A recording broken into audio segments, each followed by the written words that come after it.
Salut, bienvenue de la Citroën e-C4 tout électrique, or words to that effect. My French isn't that great and I've exhausted all my Google Translate abilities. But welcome back to yet another CARfari video, and yes, you're joining me for another electric vehicle update, and this time the vehicle has been kindly supplied to me by sporty Citroën of Aylesbury. So today is all about giving you the headline figures and facts and a little bit more information about this fantastic French magnifique vehicle, or voiture.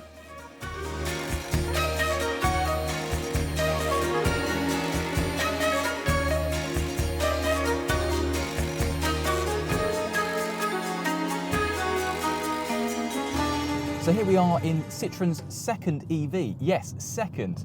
Now there was originally the C0, which was their small city car from a few years back.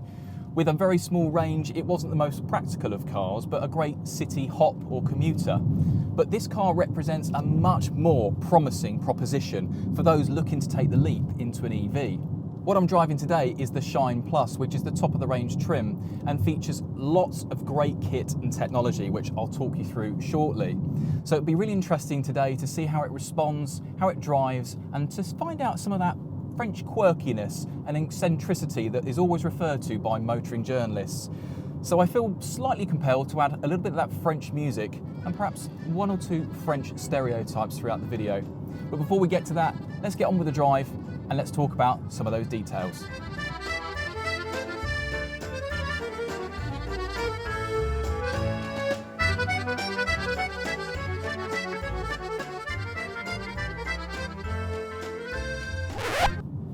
Utilising PSA's shared battery technology and major components, the e-C4 sees a 50 kilowatt hour battery with a usable state of 45 kilowatt hours.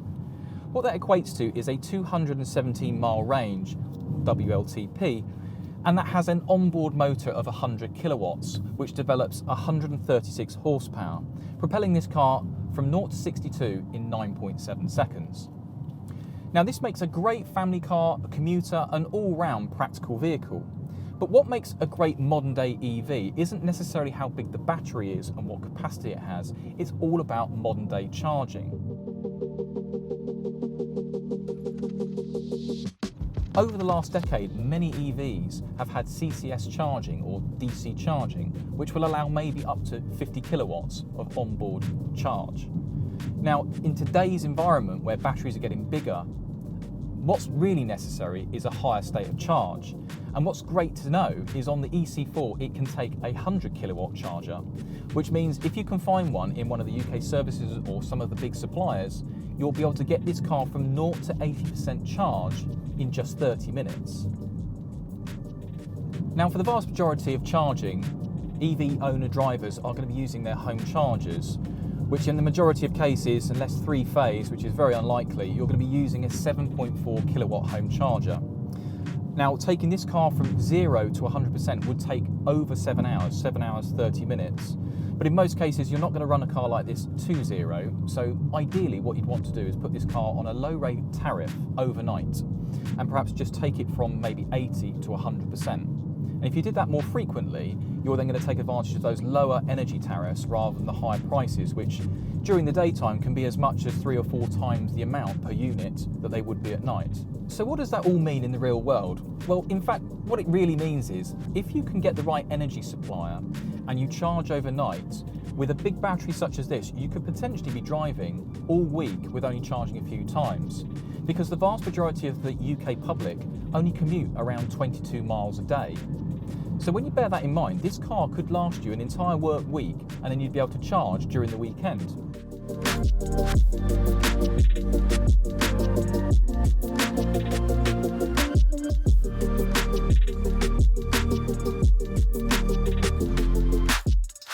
So with all those numbers, it might not be mind-blowing. You might think that 217 miles isn't enough, and you might think that the power isn't enough. But again, remember, this is an electric vehicle with instant torque and an acceleration that makes it feel quick. So forget the numbers, ignore the fact that we're talking 9.7 seconds. And if you would like a comparison, check out my Hyundai Ioniq video up here, where in fact the car is very, very similar. Again, 136 horsepower, very similar 0 to 60s. And you'll see that actually in today's modern driving environments, that's more than enough. particularly if you're interested in efficiency and the ultimate amount of range from a small battery. What is great though is charging can be scheduled to make the most of reduced energy prices, plus ensuring preconditioning can be instructed, which will help prepare not only the cabin but the battery during varying British weather, all of which plays a vital role in how the car will perform.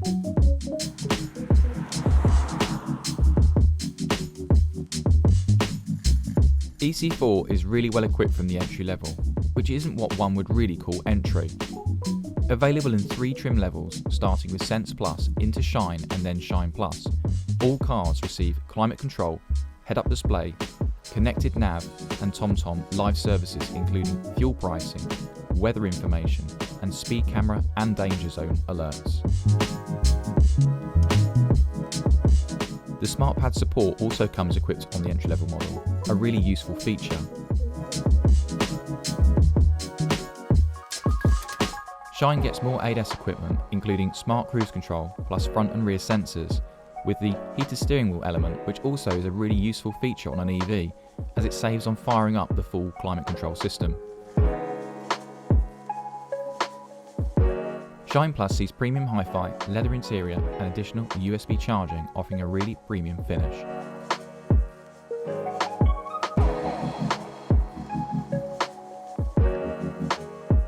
So how does it drive? Well, it drives really well. It's smooth and light to manoeuvre and has enough feedback to make it feel like the driver has some control and influence over the driving characteristics. Some electric cars are completely numb and lack feeling, but the e-C4 is more than just a comfy sofa. It turns in well and has good brakes, not that it's entirely necessary to use the middle pedal a huge amount, especially when using the brake recuperation modes. If you prefer a lighter or more calculated amount of braking regeneration, let the car do the work for you by leaving the car in the standard drive settings. The car will use the front radar to dial in the appropriate amounts of regeneration when following traffic or approaching obstacles. This is a classic Citroën.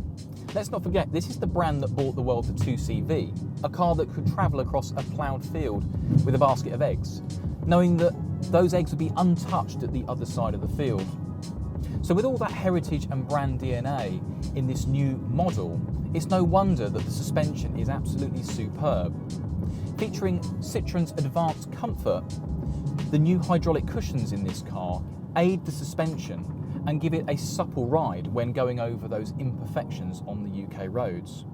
And talking of UK roads, well, they're near as damn it the ploughed fields that we once saw for the 2CV. Talking of which, what about interior comfort? Incredible. These are some of the most comfortable seats I think I've ever sat in a car.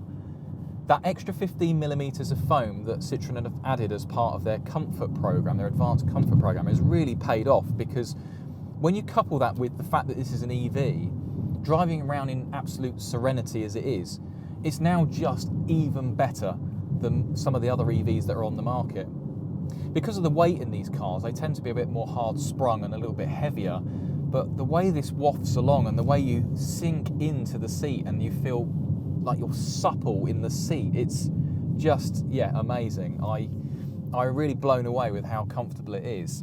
I can imagine doing a lot of miles in this car and getting out the other end having felt like I haven't done those miles.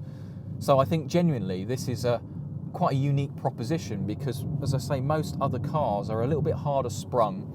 The interiors are generally a bit firmer, particularly in the German cars, and this car is nothing like that, which is probably why we always like those Citroën quirks, because they do tend to do things differently. As for rear interior space, it is a little bit tight here because you've got this sloped roofline sportback style, which obviously from the outside looks fantastic, but on the inside it does intrude onto that rear headspace.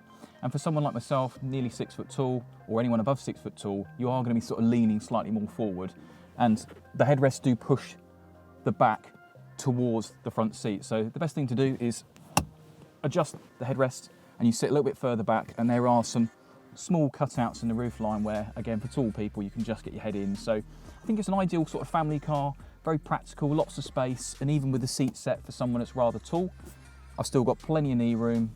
And even though the batteries are low in the floor itself isn't high, so my knees aren't coming up around my ears, they're actually at a fairly sensible position, so again, comfortable on the road. There is some really useful storage throughout, including large cubbies, door bins and a reasonable glove compartment, but the best part of all is the SmartPad support.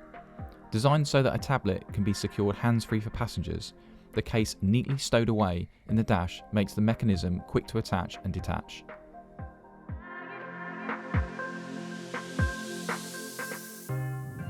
Overall, the e-C4 is an incredible car, and whilst looks are subjective, it features brilliant design language and that classic French quirkiness that you'd expect from the maker. One of the most compelling reasons to buy this car is undoubtedly the fact that this car is eligible for the £2,500 government grant.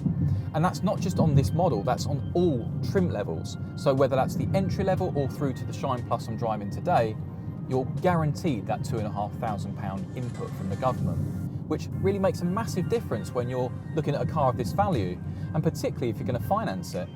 So undoubtedly the best part of this car is the all-round package of ride comfort, power, and the way it makes you feel. Yes, it's not a Tesla, and no, it's definitely not the ID3, but what it does really well is offer great value for money, a really nice drive, and something that you could happily take your family around in.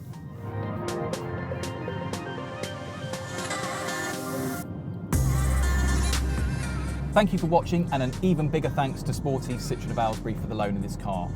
If you'd like to find out more about this particular vehicle and others just like it, be sure to check out their details in the description below. But also check out my channel for more electric vehicle information and updates. If you've been watching, thank you again, and I'll see you in the next video.